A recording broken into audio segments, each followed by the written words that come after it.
We have two distinguished panelists who have proven over the years that they really care a lot about the numbers that so many of us don't pay attention to until they hit our communities directly. In our case, like the immigrant services line item. And we have Ralph, who, by the way, I'm always fortunate to be in the right places, and he's the executive director of the Center for Tax and Budget Accountability. And his perspective on these issues really help us to put many of the debate in the real context that matters to us. And we have our good friend here too, David Floyd, who is the director of the Fiscal Policy Center, the Voices for Illinois Children. We've met many times in the past, and he has always proven to be a man who looks at the numbers not as abstractions, but as really numbers that affect people here. And I believe that their presentations will help inform us and the audience of CAN TV about why it's so important to pay attention to the state budget, and of course how we can ensure that those who are in charge of fixing the problem get to hear from us and understand that, as I said in my introduction, that on the other side of the debate are human beings, real human beings. And so without much further ado, I'll start with Ralph. You want to start first based on how the program is here to lay it out? Yes, come on in. It's all set up here. Where is Sandra? Sandra? Let me see so we can. Let's see, blank screen. So as we're waiting for the PowerPoint to appear, I will say I am Ralph Martire, Executive Director of the Center for Tax and Budget Accountability. Thank you. How are you? Thank you. And I want to ask you a simple question. Who woke up this morning and said, I want to talk about taxes and fiscal policy? Show of hands? Yeah, I know you. All right, fine. I'm usually the only guy in the room with my hand up on that. But let me tell you why from this day forward that is how you will wake up every day. There's one truth about tax and fiscal policy. Where resources are least, needs are greatest. So if you don't have adequate tax revenue on the front end to make core investments in public services, you get inadequate outcomes on the back end. And by inadequate, I mean outcomes that lead to social and economic injustice. So take these numbers pretty seriously. And if you want an example of that, I'll start with a question. I want you all to think of a descriptive term. Right now, come up with a descriptive term for this place. It is a place of great wealth, but despite that great wealth, has made the intentional policy decision for decades to underfund public education in low-income and minority communities. It's made this decision despite the fact that all the data show education is a key to being competitive in the modern economy. If you don't learn, you don't earn. It's not only done this systemically, it's done it in a way where they can look at the data and actually see it's contributed to the growth in the wage gap between whites and minorities for over 30 years. Have you come up with a word yet to describe this place? I'll give you one, Illinois. It is the state of Illinois' current tax and education funding policy, combined with its housing policies, which have for generations singled out low-income and African-American kids for a substandard education, making them, in fact, non-competitive in the modern economy. I get it. Okay. So, I now have a PowerPoint. And this is the state budget, which you suddenly care about. This is the state budget as it exists and the current outline of spending for this year proposed by Governor Rauner. I want you to go to the very top there. You see a carry-forward deficit of $6.6 billion. That's how much will be left over in unpaid bills from this year going into the new fiscal year, which starts on July 1st. Our fiscal years start on July 1. There'll be $6.6 billion in unpaid bills. Now, on top of that, the state of Illinois, in its brilliance, decided to allow a temporary tax increase to phase out. That'll cause the loss of another $4.7 billion. So the whole coming into this year is north of $11 billion with a B dollars. Now, the governor has said, all right, we're going to sweep some special funds. We're going to get some revenue in. Those are the next two lines, $900 million from one fund, $200 million from another. That reduces the deficit to $10.2 billion, and that's pretty much what we're facing. He also says he's going to save money by doing a few other things. Number one, cutting benefits in the pension system for public sector workers. Now, I don't know if you've followed the Illinois Supreme Court recently. No. Cannot do that. It is unconstitutional. The letter of the law can't do it. No way. So his $2.2 billion in savings there won't happen. Second, he's suggesting that we cut, at the state level, $900 million of revenue that the state shares with local governments, like the city of Chicago, Cook County, et cetera. It's not going to happen either. So that's not going to save us money. Then there's cuts to general fund services of about $1.5 billion. These cuts focus in a couple of areas. Medicaid, health care programs for low-income families. He wants to cut those. Social services, things that care for the most vulnerable members of our society, wants to cut those. Higher education, wants to cut that. I'm doubtful he'll get everything he wants in cuts. And if he gets everything he wants in cuts, by the way, he doesn't save dollar for dollar. Why? Medicaid is a joint federal-state program. So if you actually get cuts in Medicaid, you lose federal funding. So it's not like a dollar for dollar saving. In fact, pretty much for every dollar you cut in state revenue, you actually have to reduce spending by closer to $2. It's really, really detrimental to low-income populations.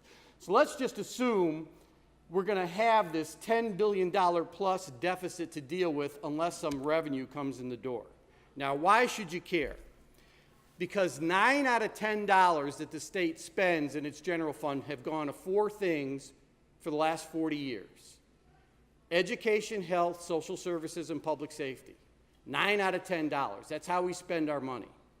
So who here has heard an elected official say something like, hey, I think we ought to solve budget problems with across-the-board cuts? Anybody heard that? You know why they say that? They don't want you to know what the board is. They don't want you to know what the board is because they know you as voters and taxpayers support every one of these services in a greater percentage than you are concerned about having your taxes raised. And just to be clear, you don't want your taxes raised. The polling data says pretty consistently about 58% of the state says, wait a minute, if I'm asked the question, should we solve our budget problems by raising taxes or cutting spending? Cut spending. Over half the state says, right? Cut spending. In fact, eliminate waste, fraud, and abuse. There, go do that.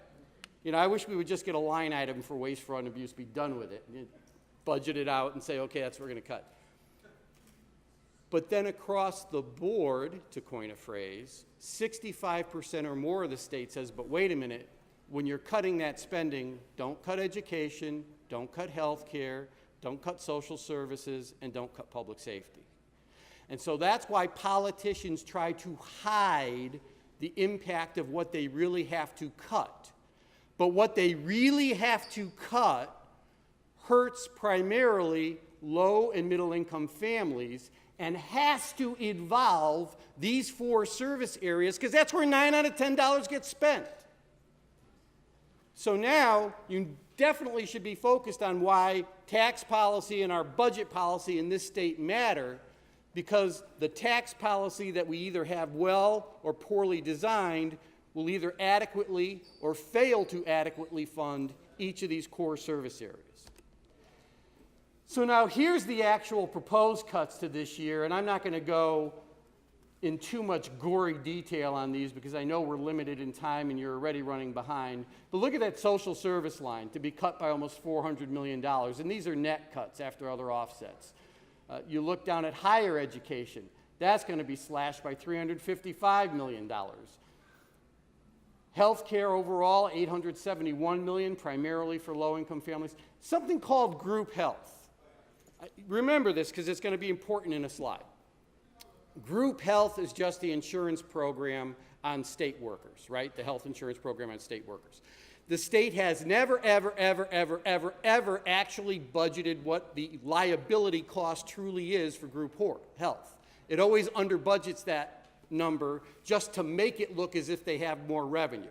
It's a lie. It's a falsehood. They've done that for decades.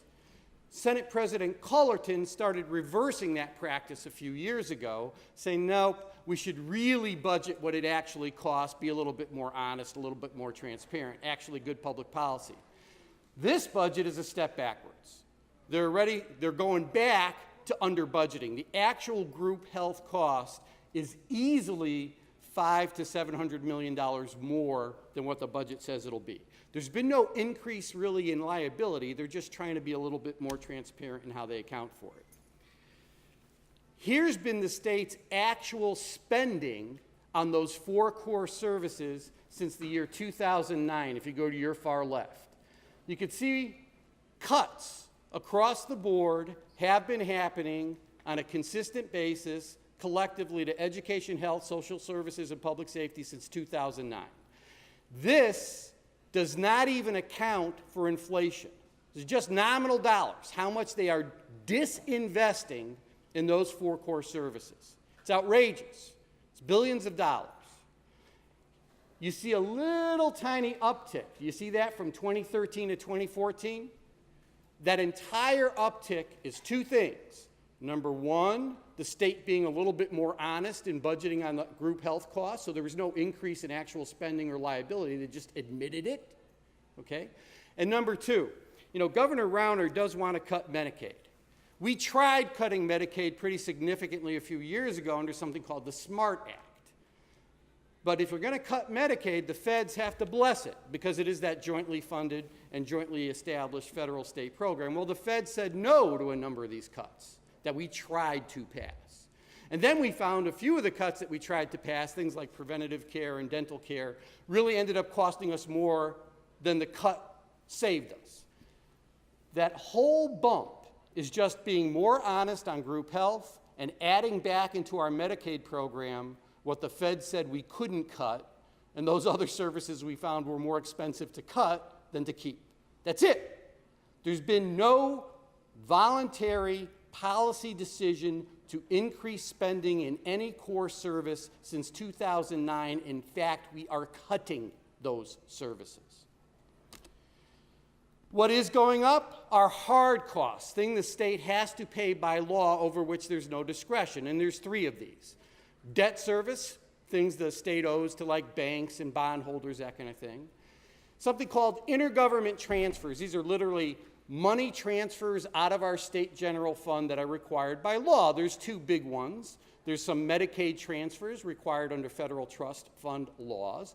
And number 2, that local government distributive fund, which Governor Rauner wants to cut, the money the state shares with municipalities and stuff. In fact, of that, this is the orangey kind of bar in the middle of the $3 billion for that this year, about $2.6 billion are those 2 items alone. It's really, those are the 2 things. And then you see the gray bar at the top of there that's really been growing. That's the pension contribution. Now, I'm sure you've all heard the state has a pension crisis, and you need to forget that because it doesn't. The state has a debt crisis because literally all that growth in payment has nothing to do with the cost of the benefits being provided to public sector workers. It has everything to do with repaying debt. You see, for decades, the state's tax revenue growth was inadequate on a year-to-year basis to continue the same level of spending on those 4 core services we've been talking about. So rather than raise taxes, fix tax policy, modernize tax policy, so we actually had adequate revenue to make these investments communities need, policymakers decided, wait a minute, let's instead borrow against what we owe the pensions, take that borrowed money, use it to subsidize service delivery costs, and kick the can down the road to future generations to repay what we borrowed. Welcome to the future and the future generations. So this giant growth in the gray here, that's debt service. In fact, for 2016, you see it's a scheduled payment of $6.8 billion. It's actually bigger than that now. But let's keep the old number, $6.8 billion. Of that amount, $5.5 billion is debt service, not the cost of benefits. This is by far and away a borrowing problem caused by poor tax policy that elected officials have lacked the political will to deal with. So your job, if you choose to take it on after David and I make our presentations, is to help encourage elected officials to develop the political will to fix tax policy. Because if we don't fix tax policy on the front end, we will never adequately invest in our communities and our core services and our schools on the back end. Never. All right. We did decide, as I mentioned earlier, to cut our state income tax. We had a temporary tax increase that phased out on January 1 of this year. So on a personal level, that personal income tax rate went from 5% to 3.75%. And the business rate went down too, from 7 to 5.25. This is the amount of revenue we will lose from the phase down of that tax increase. From 2014, we had $36 billion in revenue for our general fund. This year, we'll have 32. And we started the year with a $6.6 billion deficit. You can't cut revenues when you've got a monstrous deficit and still expect to fund education, health, social services, and public safety where 9 out of 10 dollars go. Which part of that is unclear to politicians? This is not ideological. This is something we at the Center for Tax and Budget Accountability call math. This is math. Better yet, you have to look at who benefited from this tax relief. Because a lot of people are claiming, gee, this is going to help the middle class, we're going to cut their taxes. No, it will not. You look at those top two income categories, and this is taxable income after deductions, et cetera. You see that $35,000 or less is the taxable income of 60% of our state. 60%. Yet they only got 13% of the tax break. So who benefited from this tax break if it wasn't low and middle income families? Look at the top 10%, 11%. They got over half of the tax break. And I'll give you some numbers. More than $2 billion of this tax relief went to the wealthiest 11% in Illinois. More than $2 billion. The bottom 60%, you know what they got? About $450 million. Who benefited? It's not you and me. Now, whose services are going to get cut? Exactly. This was such an anti-middle class, anti-low income, anti-people tax cut that it's outrageous it was allowed to occur without folks like you and me storming down to Springfield and raising holy cane. My favorite line in this whole thing is what millionaires get. They represent, you go to the very bottom, next to bottom line, just above total. Now, this is $1 million in taxable income. Not their gross income is way more. This is after all their deductions and credit. They are less than 0.2% of our state's population. They got 13% of the tax break. In fact, they got an average annual tax break of $37,000. Their average annual tax break is more than the bottom 60% earns. And look at its impact on the state. So how do we solve our problems? 3 things we need to do. Number 1, we need to re-amortize our pension debt. See that red line? That's our current law on repaying the debt we owe our pension systems.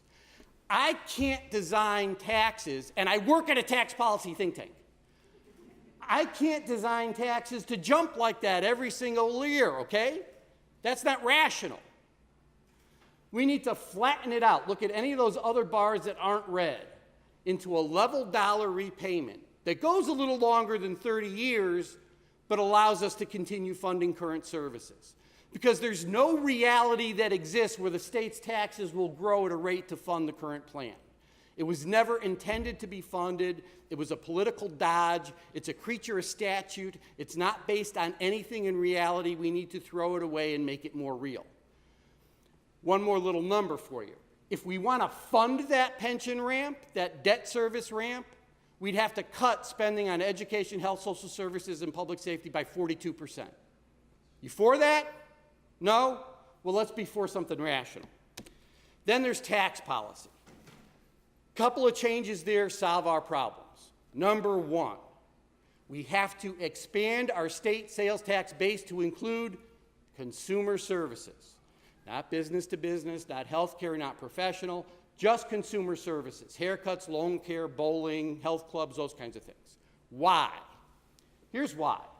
There are 45 states in America that have a sales tax. Of those 45 states, we have the most narrow base because our sales tax pretty much only covers the sale of products, goods, hard physical things you can touch. My tie, this clip, microphones. It doesn't include services. Go to the far right, 2012. The sale of goods, what we do tax in our sales tax in our economy, represented 17% of all economic activity in Illinois. It's the red bar. The sale of services, what we don't tax, 72%. Do you need a lot of explaining for why that doesn't work? You cannot leave the largest and fastest growing segment of your economy entirely out of your tax base and expect to fund services over time. Is it the most fair way to tax people? Let me think about it. No, it is slightly regressive, but I'm going to tell you something controversial, but it is true and the data bear me out. If you have a choice between a somewhat regressive tax and a spending cut, you pick that regressive tax every single time. Why? Well, the regressive tax might cost a low-income family, middle-income family $50 to $150 more a year in taxes than what they're paying now. And if you're low income, that's food off the table. That's not an insubstantial burden. I'm not going to understate that, right? What does the spending cut mean economically to a low-income family? What does the loss of child care mean? What is the loss of domestic violence prevention services, substance abuse services, mental health services? What do the loss of those things mean? What does the underfunding of your kid's school mean? Way more than this cost. And yes, there are ways to make the tax system fairer, even if you have to rely on a more regressive tax. So the bottom line is, we have to do this. It's difficult medicine, but it's needed. Number two, we need to bump that income tax rate back up a little bit. We don't even have to go all the way back up to 5. We could go back up to 4.5 to 4.75, something like that. About a point more than now. And then we need to tax some retirement income. Illinois is one of 41 states that has an income tax. Only 3 of those 41 states don't tax any retirement income with their income tax. It's not a doable thing anymore. In fact, in Illinois, in about 15 years, almost 25% of our state's population will be retirement age or above.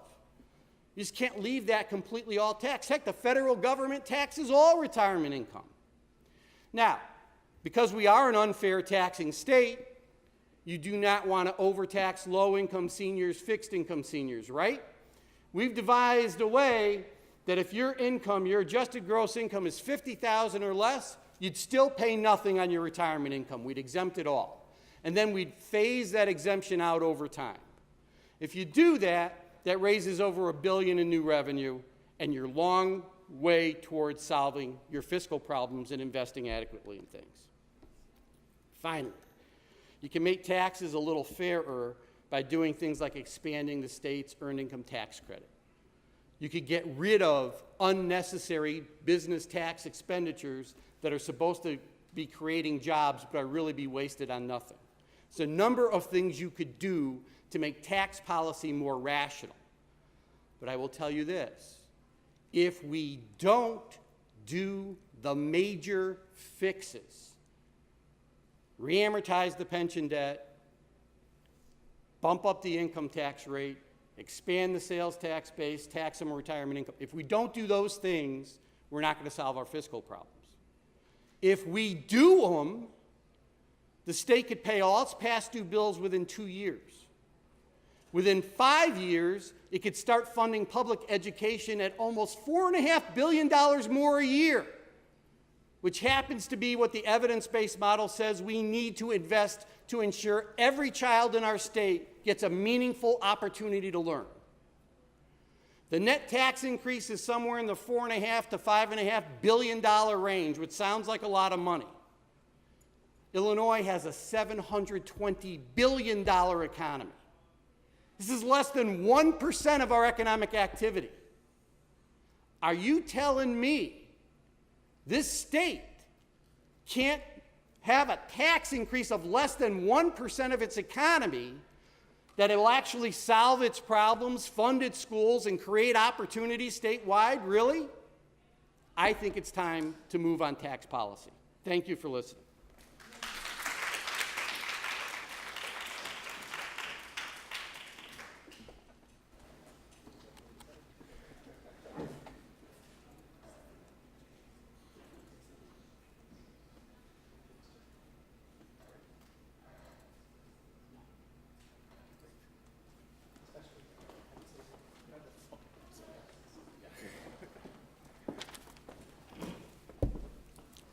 Hi, well, thank you, everyone, and that's a hard act to follow, and I'll go through this pretty quickly because Ralph and I think, agree on basically everything, and he covered many of the points I was going to cover, so I'll go through this rather quickly. So I think Ralph Martire and I both agree that Governor Rauner's proposed budget was very reckless, and he proposes over $6 billion in cuts to close the budget gap. As Ralph mentioned, many of these cuts were kind of fictional and kind of, he put it in just to have the number to make his budget appear balanced in terms of cutting pensions and cutting group health. That he had to do this in order to, at least on paper, close the budget gap. But all these cuts, and if you don't get these savings from pensions and group health and these other areas, without new revenue, those budget savings will have to come through cuts to critical programs for children and families. And so this is just some of what Governor Rauner has proposed cutting. $1.5 billion in proposed cuts to Medicaid, which again, the federal government would likely not sign off on, so that's kind of in many ways, likely a fictional cut that the feds would not approve. There's all sorts of cuts to child protection. There are cuts to public transit, public universities. Basically, you go down the list, and it's just cut after cut after cut to critical programs for children, families, and communities. And many of these programs work closely together. Ralph mentioned the cuts to child care. Under Governor Rauner's proposal, and this is something that we care about deeply at Voices for Illinois Children, where I work, he would eliminate child care assistance for school-age children. And that has, those effects reverberate. So you can imagine a family that has a 6-year-old and a 4-year-old who's in a state-funded preschool. And if you take away child care for the 6-year-old, that makes it very hard for the 4-year-old to get preschool because it creates all sorts of logistical difficulties. It makes it much harder for parents to work. And really, it weakens the social fabric of communities. And also, he cut the immigrant services line item, which funds Immigrant Families Resource Program and the New Americans Initiative. Both of these are essential to immigrant communities in terms of helping them integrate into society. And also, he proposed eliminating welcoming centers, which helps gives a variety of services to immigrants and refugees, including things like employment training. And all these things, even after Governor Rauner, he came to many of these communities before his budget was announced and said, this is a really important area. We want to invest in immigrant and refugee immigrant and refugee services, and then he eliminated them in his proposed budget. So quickly, why, and Ralph talked a bit about this, why is Illinois in this mess? Well, the immediate cause is that we cut taxes by 25% at the beginning of January, and which has caused the state to lose between $5 and $6 billion in revenue that we otherwise would have collected this year. And Ralph went over some of these numbers, but by far the vast majority of the tax cut went to the wealthiest. And these are not just numbers on a spreadsheet.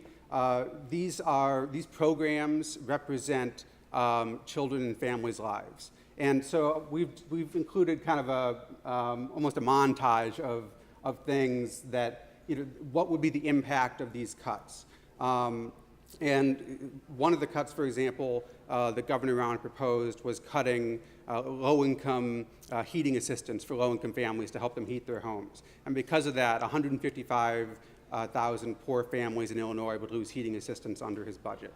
And the list goes on and on of what the proposed budget cuts would mean. And these budget cuts are on top of extraordinarily deep budget cuts that have already occurred since 2009. And Ralph talked about kind of the structural issues that are causing this, but since 2009, child protection has been cut by over 20%, about $190 million. The governor's budget would cut about another 20%. And homeless prevention services has been cut by 60% since 2009. He would cut another $1 million. And you can see these are just a few items of the deep cuts to children, families, and communities that have occurred since 2009 and the start of the Great Recession. So why are these important? Ralph mentioned that tax cuts have disproportionately benefited the wealthy. And they also have a negligible effect on stimulating the economy. And in fact, these types of budget cuts are extremely short-sighted and inefficient. What they mean is that we can't be investing in what actually creates a strong economy in the long term, in terms of infrastructure, in terms of education, in terms of investing in immigrant and refugee services, all the things that help create a strong and vibrant economy. When these cuts basically undermine that foundation for the state's future prosperity. And what the state has to do now is raise the revenue to help cover the budget, the current budget gap, and protect these services. And again, Ralph talked about this a bit, but Illinois does not have a spending problem. Compared to the rest of the nation, Illinois is a low spending and small government state. In terms of our state spending as a percentage of the size of our state's economy, we rank about 33rd in the nation out of 50 states. We're 49th.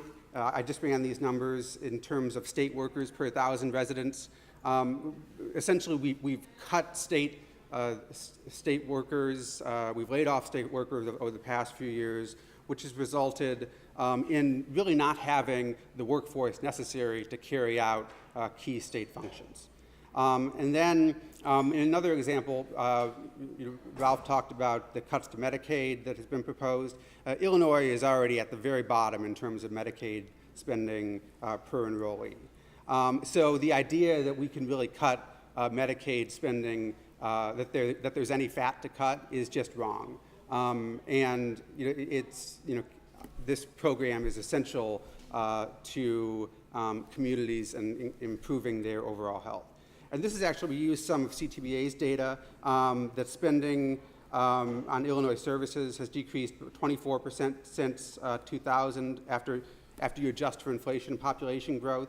And really shows how far Illinois has fallen over the past 15 years in terms of making the investments that create a strong economy. And just one sec. And so as you may know, in 2011, the General Assembly passed a temporary tax increase.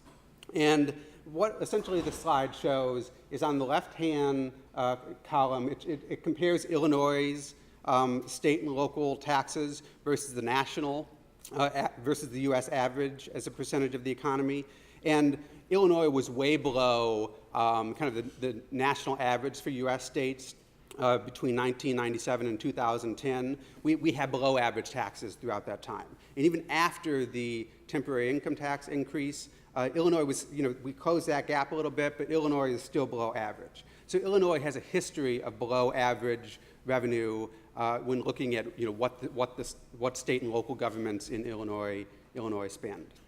And now that the rollback of the income tax rates have occurred, Illinois has the lowest effective income tax rate in the Midwest. And what an effective income tax rate is, it's just the amount you pay in state and local personal income tax, and you just divide that by your total income.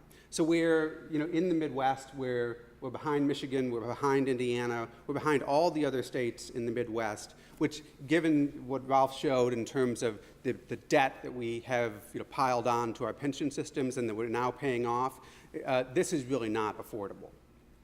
And a key point that if you don't remember anything else from my presentation, one thing I want you to remember is that tax cuts do not equal a stronger economy. You will constantly hear that, but it's just not true.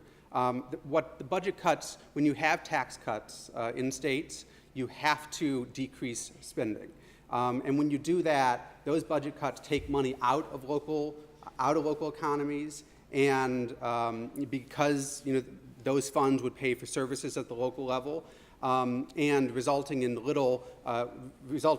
no economic change. In fact, when the tax benefits go to the wealthiest people in the state, those people tend to actually save the tax cuts. So when Bruce Rauner will likely receive a tax cut this year, roughly in the order, I believe, $700,000. He's likely to save most of that because, frankly, he probably doesn't need that very much. And to the degree that the wealthy will spend that money, they often will spend it out of state or may even spend it internationally. If you take an extra trip to Paris this year and spend it in Paris, that doesn't help the Illinois economy very much. And so, as I mentioned, the rich will tend to save their tax cut, meaning less economic activity. And also, when you cut corporate taxes, which Illinois has recently done, those dollars tend to flow out of state. They're not reinvested necessarily in Illinois. They're paid out in dividends. They're paid to workers in other states. Their investments are made perhaps in other states, but they're kind of leakage. The money kind of leaks out of the state. The money does not stay in Illinois when you give these corporate tax breaks. And finally, these budget cuts, as I mentioned, really do reduce the kind of investments that create strong jobs, such as investments in education and infrastructure. When you ask, they do surveys of CEOs periodically, asking what helps create a strong economy and where they decide to locate. They almost uniformly say an educated workforce, that if I'm running a company, I want a talented pool of educated workers who I can hire, and I want high quality infrastructure. So I want good freeways, good airports, good ports, on the lake and on the lake that I can really move my goods to market very quickly. And the way you do these things is by making investments in education, by reducing barriers associated with poverty so that more people have the opportunity to reach their full potential and to become productive workers that employers demand and that also pay taxes over the long term. And you also want safe and vibrant communities which require investments in these communities. And so this is actually a quote from Michael Bloomberg, who's the founder of Bloomberg and also the former mayor of New York City. He said that any company that makes a decision about where they're going based on the tax rate is a company that won't be around very long. If you're down to that incremental margin, you don't have a business. So essentially what he's saying is if you're worrying about a very small decrease in the state tax rate, and that's what you're basing your decision on, you're probably not a very good company. And these are not the, if companies are making their decision based on that, Illinois, that is not the basis for a strong economy in our state.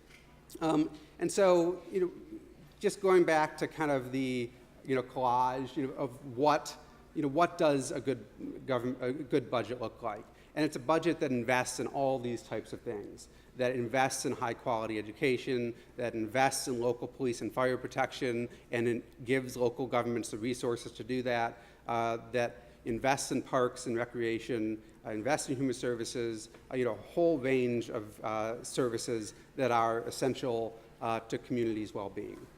And so the current status today is May 30th, and tomorrow is actually May 31st, which is the budget deadline, which is kind of the traditional budget deadline. And after tomorrow, the General Assembly will need a supermajority to pass a budget.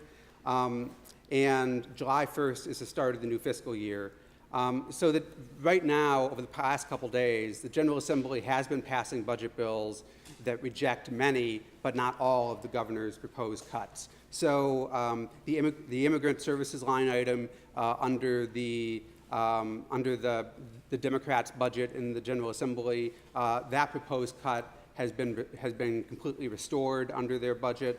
The same with Illinois Welcoming Center's funding under those budget bills have been restored. But unfortunately, those budget bills do not raise the revenue necessary to support the spending levels that are in them. Essentially, the members of the General Assembly, the Democrats have not chosen to take the tough votes up to now on raising the revenue. And essentially what the Democrats want is an agreement with Governor Rauner to raise revenue to avoid these cuts. And you may have heard Governor Rauner has kind of quote unquote a turnaround agenda where he's trying to tie raising necessary revenue to non-budget items. And he wants to change collective bargaining rules, workers' compensation, and kind of rules regarding lawsuit awards, what he calls tort reform. And Democrats have so far rejected these items. And so what we're likely to see over the next month is there'll be negotiations on what revenue will be raised to avoid these harmful cuts. And Governor Rauner is likely to call for at least portions of his personal agenda to be enacted as part of that. And so that may play out over the summer, and frankly, I don't know how it will play out. And there are also contract negotiations that are ongoing with the Union for State Employees. Their contract expires at the end of June. And it's unclear what happens if there's no agreement by July 1st, which is the beginning of the new fiscal year. So, what you can do, the United African Organization is actually already a member of the Responsible Budget Coalition, which both Voices for Illinois Children and the Center on Tax and Budget Accountability are members of, and we thank you for that. Because it's really essential that we have to raise adequate revenue to support these state priorities and make smart investments. And we have to also be making the structural changes that Ralph talked about in terms of taxing consumer services, not having kind of the rotary dial version, rotary phone version of a state tax code, which we currently have. We also have to tax at least some portion of retirement income.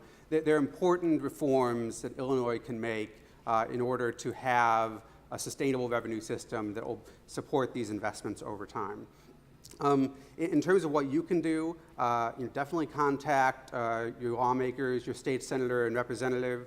You can call their district offices. If you don't know who your state rep or state senator is, you can easily look that up on the state General Assembly's website, which is ilga.gov. You can provide examples of how these cuts would impact you.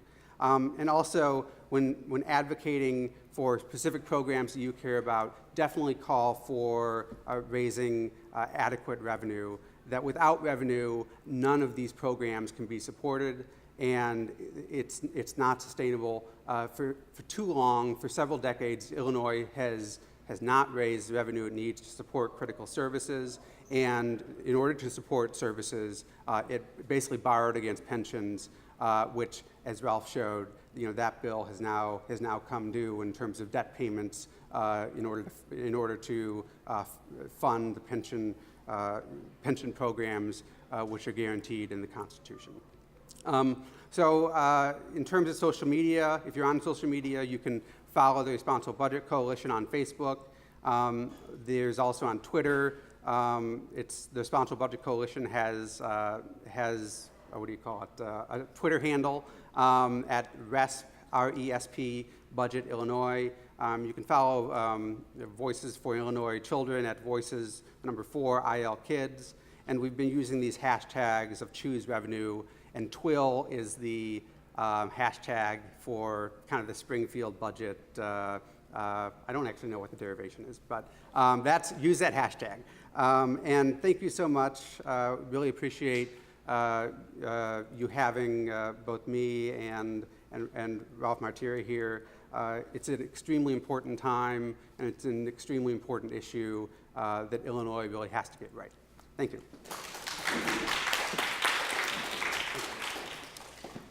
So we have time. If you have questions, you can pass them on to folks on the side here. Come, yeah, okay. Great.